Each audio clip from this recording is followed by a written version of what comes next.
Bet dėdė Algis labai nemėgsta dirbtinio intelekto ir ne tik žodžiais, bet ir darbais, jis tėvynę myli, jis rėkia, kad jis nekenčia dirbtinio intelekto, kad ten mašinos atims iš mūsų visų darbus. Šiaip jis stalius, bet tuo metu jis irgi ten daužė visus robotus siurblius, žoliapjovės robotus.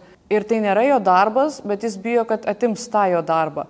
O kokiam profesijom tikrai reiktų susirūpinti? Aktoriam, kaip suprantu, nes vaidins už juos kažkas, kas?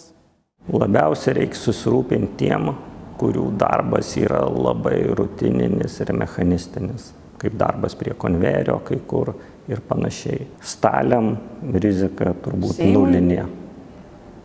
Seimui turbūt kažkiek, daliai tikrai. Bet čia jau rinkėjai, ką jis rinks, kiek jį dirbtinio intelekto į Seimą jis rinks, nežinia.